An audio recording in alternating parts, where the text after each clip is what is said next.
All right. Welcome to another episode of Brawl to We Fall.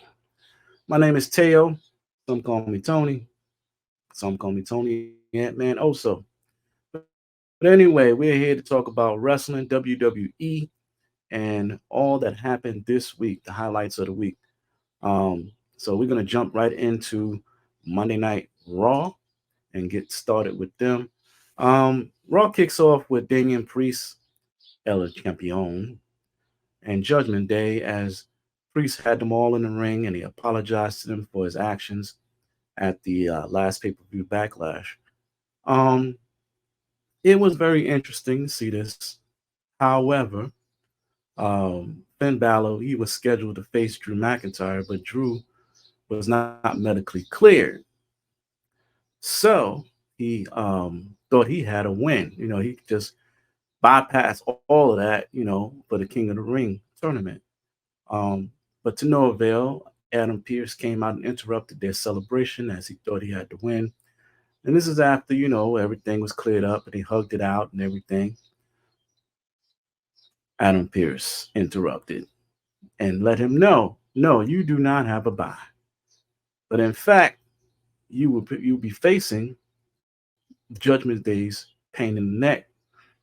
I wanted to say something else, but I'll say pain in the neck. The the main event, Jay Uso, who comes out, gets the crowd all hyped up. Everybody comes, cheering for him. Your boy McAfee on the table doing the dance and the whole nine. Um, and everybody was hyped up. Through the hype, Jay Uso pins Finn Balor in front of Drew McIntyre, which shuts his mouth, pisses him off even more. He goes back and he's screaming at Adam Pierce and he leaves the arena only to the very person that he wanted to see shows up right behind him, and that's CM Punk. CM Punk pulls up in this classic car and goes to the ring and challenges Finn Balor to turn around and come back. But of course, not Finn Balor, I'm sorry, Drew McIntyre to come back. But Drew did not make the return. Either way, CM Punk held the ring down, talked about all the different things and the stuff that he's going to do. And it seems like he's healed. So he may be medically clear. Not really sure about that because they didn't mention anything about it. But at the end of the day, he did challenge Drew McIntyre to a fight. And had he came back, pretty sure they would have got it on in the ring. So he probably is or should be medically clear. All right, moving on. As I said, Jay Uso, he advanced to the first round of the King of the Ring tournament. And this is round one. And that was the first match of the night. Now let's get to the first round Queen of the Ring tournament qualifying match. Io Sky and Damage Control versus Natalia. This was a great match. It's like they listened to what I said last time. I said Natalia has been stepping up her game, and she used a lot of that right there in this match. So she did give Io Sky the she gave her that work. But to no avail. Io Sky did win. So uh, Natalia, she's making a way for other wrestlers, but I say that she should be using a lot of that stuff she used. She got skills. I just think that she needs to use them more, and they need to really push her a little bit more too. So, but moving along, the second match of the first round King of the Ring tournament, Ilya Dragunov versus Ricochet. This right here was a hard hitting match. Back and forth, Ricochet pulled out all the stops. But like I said before, you can't beat the dragon. Ilya Dragunov is a bad, bad boy. And he took it to him and he won. So Ilya Dragunov advances in the King of Ring tournament. Second match of the Queen of the Ring tournament, Zoe Starks versus Ivy Now. Now I'm gonna say something. Um, I was over in Raslin World Room, and one of the people in there said some things about Zoe Starks that I really didn't know, that she had a lot of MMA and a lot of background in different functions. I mean, I really have to research it. I'm just saying allegedly, this is what they said. But she has a lot of background in martial arts and these different things. But so I don't know why they not really pushing her in that direction. I don't know. But it was a lot of botches in this match. A lot. It did not look good for Zoe Starks at all. She really botched a lot of things, her and Ivanile. Uh, I'm not. This was like one of the worst matches of the night in the women's division, and that's just my opinion. But this is what I saw. But to no avail, Zoe Starks wins, and I hope she does better with whoever she faces in her next opponent. Um, truth, our truth.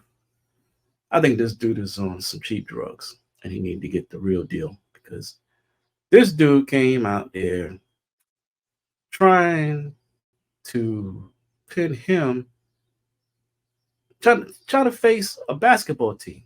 It ain't them because it was it's all him. Going to Adam Pierce and talking about he want to face the Huskies.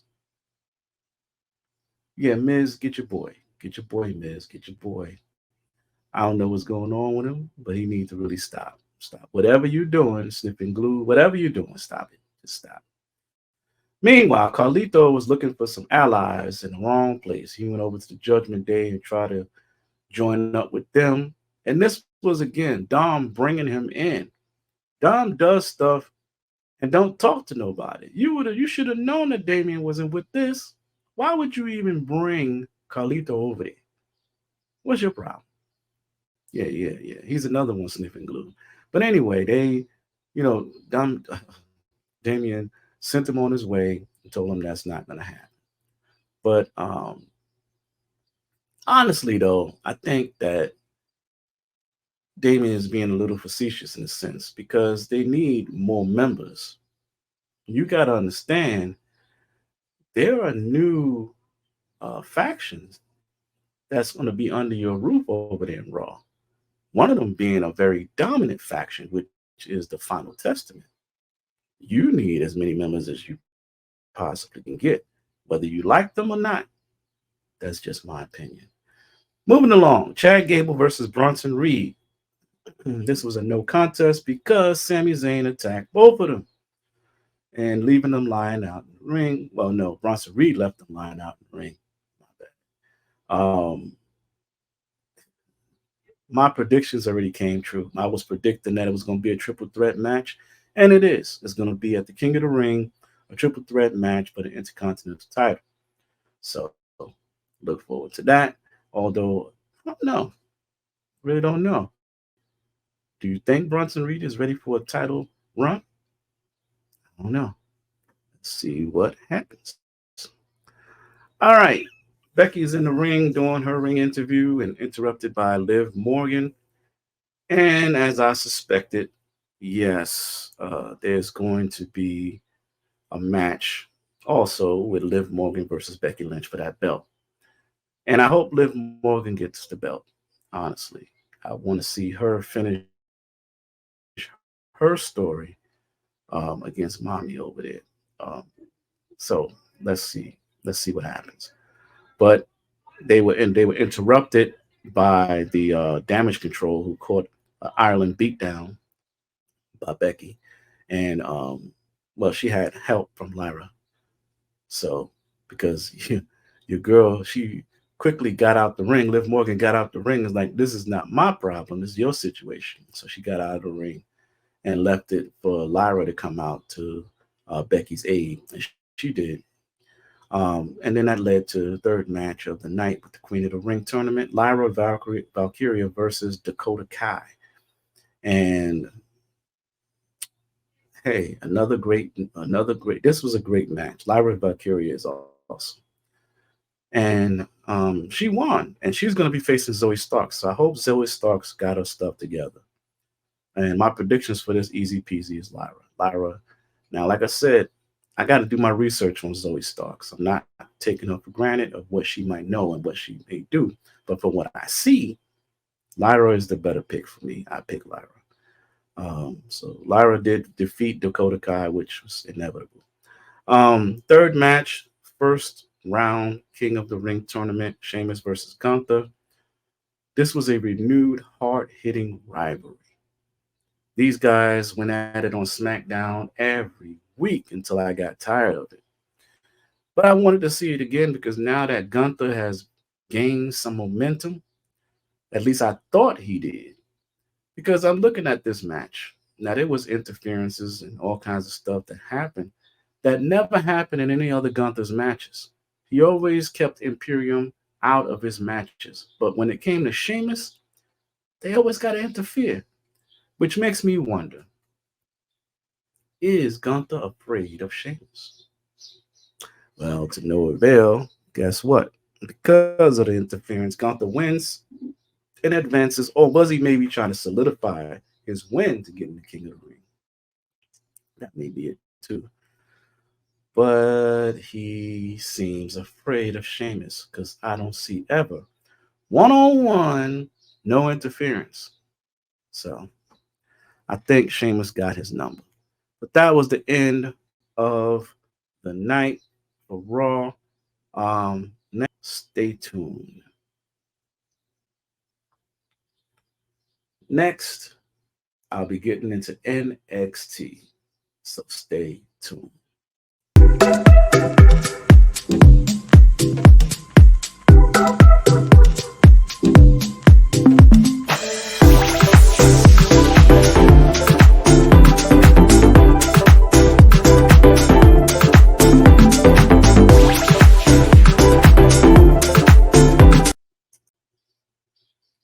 All right. It's time for some NXT. Man, let me tell you. This week's NXT, it was a lot of drama. A lot going on over in NXT. This is the true soap opera of wrestling right here. Okay. But let's kick it off. So we kicks it off with the story of Wesley and his journey and his comeback tour. Um, and Wesley versus Josh Briggs, which I told you last week. We're going to see how he does in this match versus Josh Briggs, just to see if he's even ready for Obafemi. Well, he did show a lot of skills and came out, and he was punished very badly. And it showed that he's healed. It does.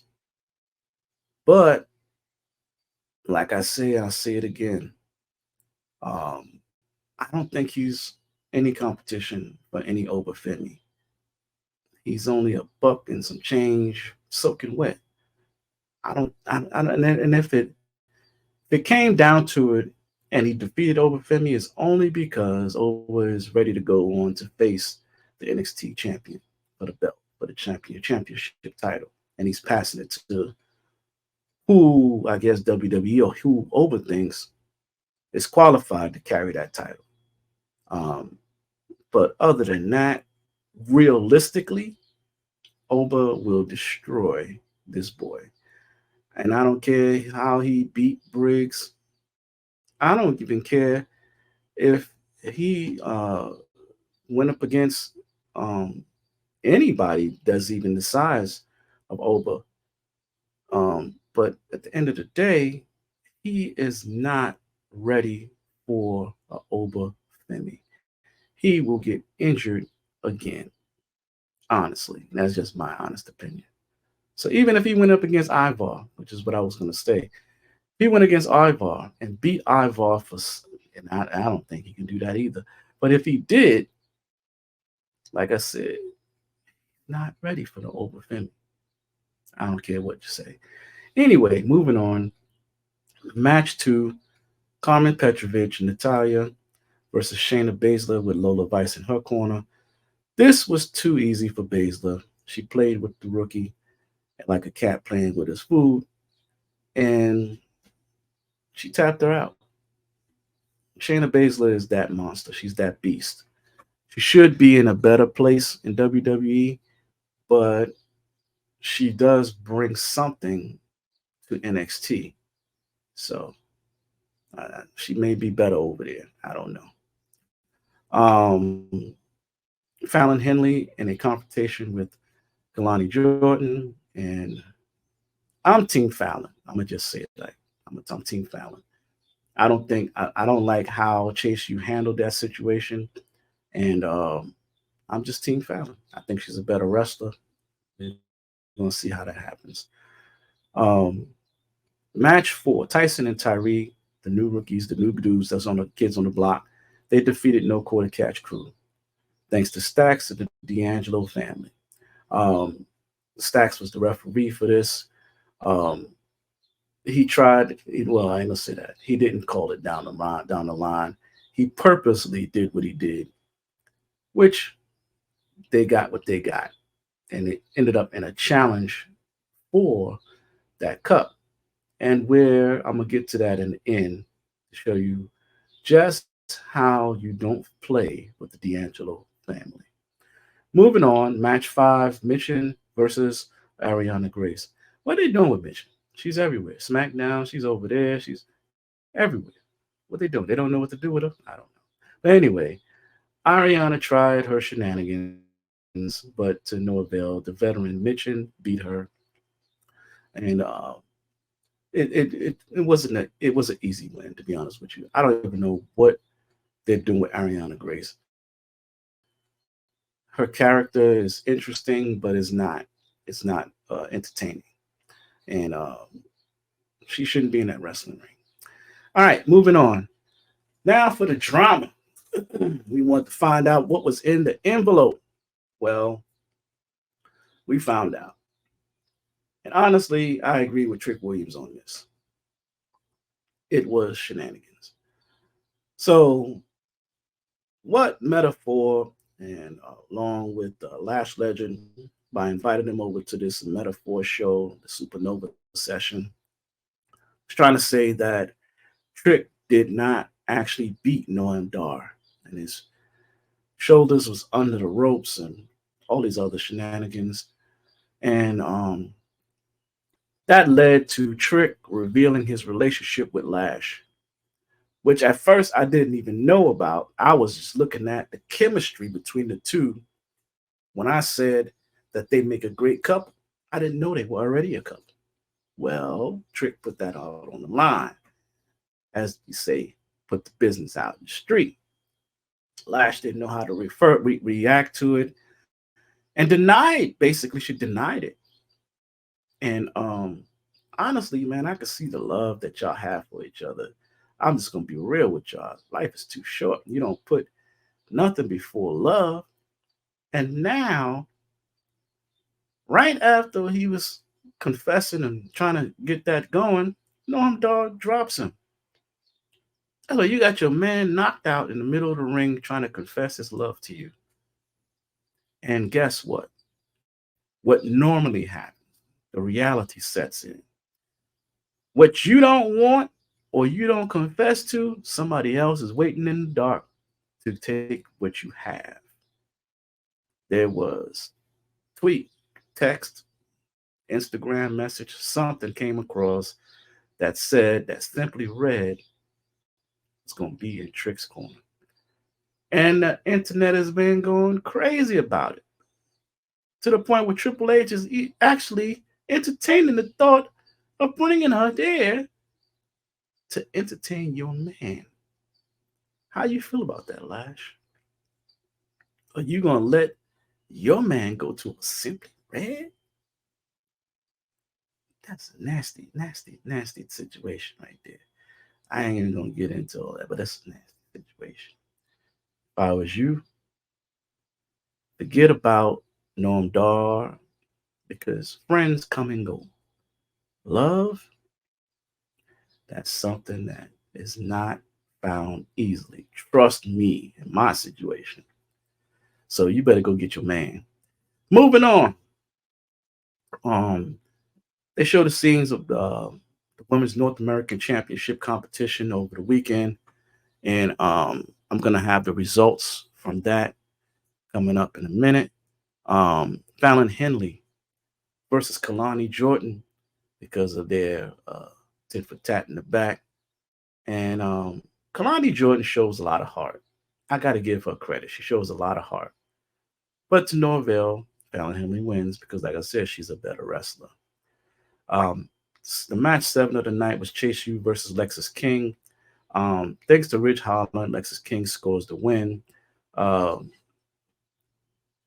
it's one of those things where Lexus King they're pushing really hard, and it's great. He's great. His father was great. Everything is great, but you got to separate pushing certain stars in that direction of the meaning other stars. But anyway, let's get on outside. Knowing Dar was leaving, and they were approached by Javon Evans, who was defending his boy Trick. But you didn't see no Lash Legend. Makes you wonder. But Trick now has a match against Noam Dar coming up next week, so we're gonna see what happens with that.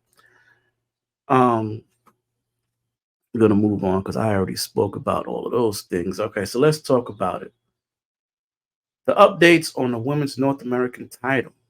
So the top 12 was Sol Ruka, Thea Hale, Jada Parker, Brinley Reese, Mitchin, Fallon Henley, Lash Legend, Ivy Nile, Izzy Dane, Kalani Jordan, Tatum Paxley, and Ren Sinclair. The qualifying matches begin in the ring starting next week. I can't wait. So I want to say this: Shawn Michaels is always on point. He invited Drake and Kendrick Lamar to come settle their differences. So you can see how wrestling and hip hop, or I should say rap, is starting to bond with each other. They had a great WrestleMania. You had some great stars there. So I think because they picked up that momentum, they're joining that hip hop or rap wrestling agenda. Simply Red coming there, you inviting Drake and Kendrick Lamar. I like it. I like where it's going. I like this. Let's see where it goes. All right, so now I'm gonna end off things with a couple of let's talk about it segments. Um, the No Quarter Catch crew thought they had it going on. Um, Charles, who was the one that actually holds the cup, basically um, was popping crap. I'm gonna just put it out there to the Don family, and that's not good because he kidnapped his members. So he put the No Quarter Catch crew in the trunk and took off with them, which means where Charles thought he had the upper hand because he was telling them they don't know who of which one of them that he's or that Tony's going to face, Tony D'Angelo's going to face. Well, now we know it's going to be you because he got rid of your whole crew. This is what happens when you mess with Tony D'Angelo. You don't. All right, moving on to that. We had the main event for the NXT Women's Championship: Roxanne Perez versus Chelsea Green. Um, this was a challenge of two spoiled brats. That's what I'm going to say. Um, but to no avail, Roxanne Perez wins and retains her title. And it wasn't by the skin of her teeth because she gave Chelsea can't fight. I'm just be real with you. She's good, but she ain't all that. But and honestly, Roxanne Perez is a better fighter, wrestler, and all of that. So she deserved that win. I give her that. Not really a fan of Roxanne Perez, but she deserved that win. But that's all I got for NXT. Stay tuned. We're gonna cover SmackDown. There's a lot of things going on over there, and we're gonna get it on. SmackDown is next. Hey there, wrestling fans. This is your boy Teo, the host of Brawl Till We Fall. And I want you to check out my show every Sunday. We have two shows. That's right, we have two shows on Sunday night. The two shows we have is the highlight show, which is at 6:30 p.m. on Sundays. And then we have our premiere show at 8:30 p.m.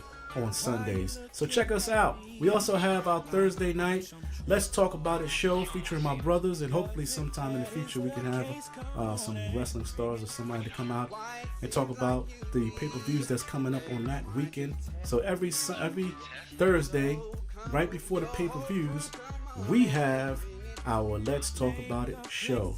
So check us out. Right there's the info. You can go to YouTube to check us out on YouTube, and soon we'll have other platforms. But until then, right now, check us out. Every Sunday, we have our show. Peace out.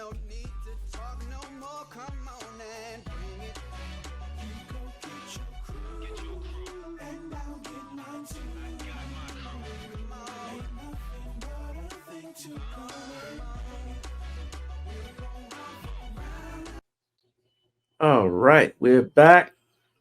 Let's talk about SmackDown. SmackDown started off with an in-ring segment with the GM Nick Aldis coming out and bringing out Cody Rhodes and telling him who his next opponent is going to be.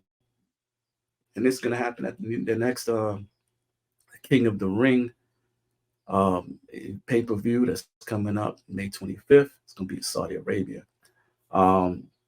So he comes out and he says, your next opponent is going to be, guess who? Person I do not like the most, Logan Paul.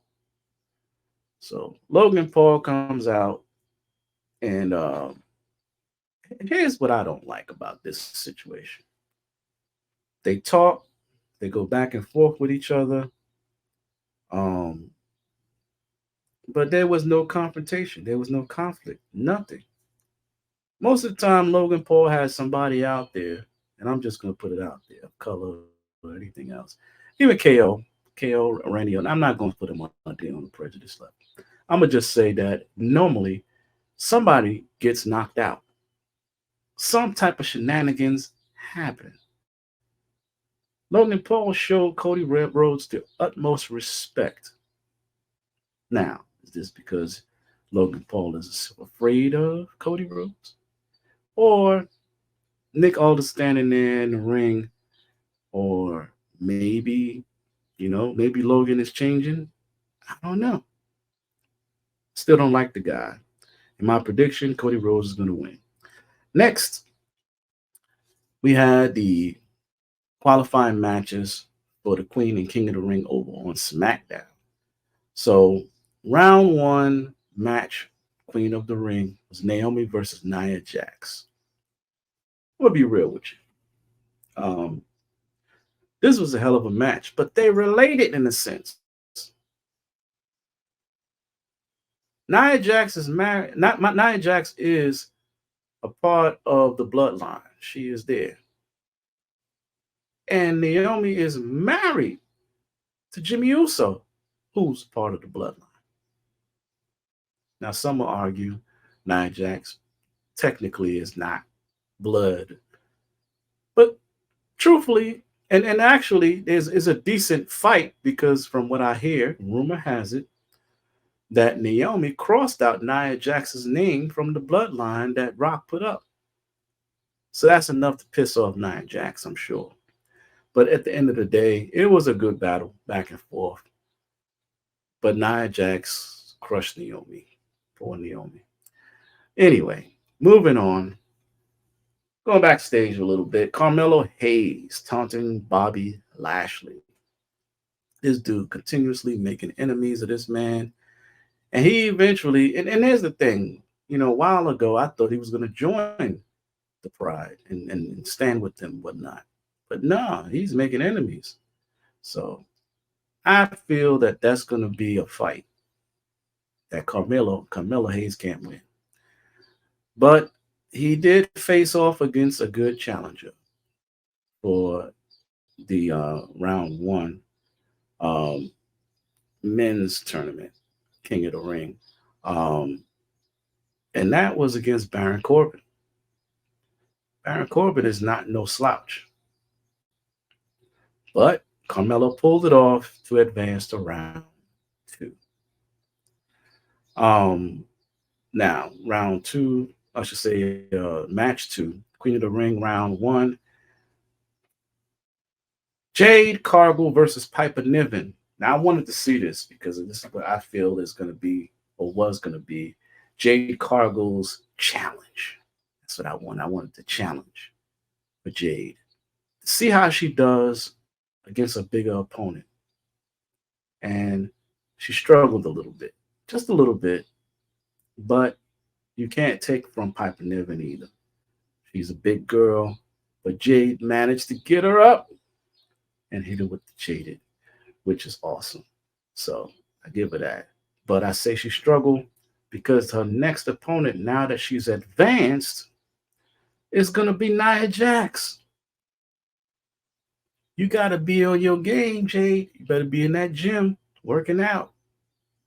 So, anywho, Bianca Belair was next, and she faced Candice LeRae, which was new competition for Bianca, and she won. So she won, and over the weekend there was a match with Mitchin versus Tiffany Stratton to basically see who her next opponent is going to be. And to no avail, we already knew Tiffany Stratton was going to win, and Tiffany Stratton will be facing Bianca Belair next week, round two, Queen of the Ring tournament. All right, next up, you see a match for the King of the Ring, round one, match two, Tama Tonga versus Angelo Dawkins, who's filling in for the injured Bobby Lashley. Angelo Dawkins, the other partner of the Street Profits. Now, to no avail because the bloodline was going to be running heavy. So his partner Montez was outside, which was a hindrance at the same time. Regardless, you're going up against the bloodline, expect shenanigans. And that's what exactly happened outside the ring, which distracted my man Angelo Dawkins, causing him to lose and Tama Tonga advancing. Now, I'm going to hit you with a prediction. I predict that Tama Tonga is going to actually make it all the way to the finals. Why? Because he's got all the help in the bloodline. And the only way that this will not happen is if all the enemies that the bloodline has made and making come back to bite them in the behind just when they're about to get a win. And I mean by Kevin Owens, he does not stay down. Expect him to come back for revenge. Randy Orton already spoke about this backstage and said he was coming back. He is not done with them yet. And now, because of the shenanigans and beating down Bobby Lashley's crew, the Street Profits, none of them, they're not going to stay down. So you never know where they may attack the bloodline. But however, Tama Tonga advances, and he's got to face LA Knight, who advanced versus Santos Escobar over the weekend to be his next opponent for the second round of the King of the Ring tournament. So can't wait to see that next week. See what he does against LA Knight. All right. We're going to get into the final round of the match with Randy Orton versus AJ Styles in the King of the Ring tournament. It's the third and final match of the night. It was a great battle. I'm going to give it a great battle. I'm going to give it an actual number 10 on battles. AJ Styles pulled out all the stops. Randy Orton was there to answer. And he did. With an RKO out of nowhere. And that's what ended that match. And so now Randy Orton will be facing Carmelo Hayes. And there's another prediction. Carmelo, you're good. Great. You got a lot of arsenal. But against Randy Orton, the veteran like him, with that could hit you with RKO out of nowhere, you are going to be, you're going to lose. Bottom line, it's maybe just as fast as you lost to Cody, or maybe less time than you lost to Cody. In fact, I think it's going to be less time that you lost to Cody. So look forward to that loss. That's what I got to say about that. Now, let's get into another Let's Talk About It segment. All right, let's talk about the bloodline. Um, Something happened backstage. Y'all didn't see the show. Solo was back there talking to Paul Heyman, and he just wanted to have reference, or it seemed like he wanted to have reference on the last time that Paul spoke to Roman Reigns. Now he ran down a couple of little things, tidbits here. While they was on Raw, did Paul try to reach out to Jay or signal him that he needed help? Paul denied it, of course. He should have better. But that wasn't the highlight. The highlight is when Paul confessed that he did not speak or have not spoken to Roman Reigns since WrestleMania. Your boy Solo turns around and says, well, I have. And that not only have he spoke to Roman, but Roman put him in charge of the entire bloodline. And then he proceeds to give the Roman Reigns hug to Paul Heyman, but you can see in his face, as you know when little kids lie about stuff, you can see it. He's not being truthful, or is he? Because I can go back to a actual segment where Roman Reigns said that the fans don't know what they want, and this is what during the time that they were cheering that they wanted Cody to finish his story. And Roman said, these fans don't know what they want. Because if you take him out of the equation, they'll be begging for him to come back. So I'm thinking maybe, just maybe, he might have given Solo the reign to terrorize everything and everyone, to make the bloodline the worst faction ever, that the fans will be begging for him to come back. I think that's a possibility. But now let me throw a monkey wrench in there. A while back, there was a Twitter war between from Roman Reigns and now the new bloodline member, Tama. So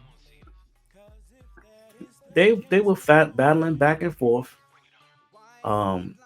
He said some very, very bad things about Roman. Roman said some bad things about him. And I don't know. I don't know where this is going to go. Because if you think about it, Roman has to make a decision on where he's going to come back to. Is he going to come back to the crew that has Tama Tonga on it, that he has beef with? Or is he going to go over there with the twins and reunite? But then let's talk about the elephant in the room. Okay? Jacob Fatu. We don't know where he go. Jacob Fatu, they're afraid that he may outshine Solo. Now here's a thought. What if Jacob Fatu is the one calling the shots? What if Solo is not the head of the bloodline? What if Jacob is the one calling the shots and he makes an appearance to say that he is the new head of the bloodline? Facts. Jacob Fatu is actual blood to Solo and the twins. Tangaloa and his brother, they are not actual bloodline members. Tama Tonga and Tangaloa are not. They are a bloodline of Haku, but Haku it's like if you look at the actual bloodline, how it's set up, They're not actual blood.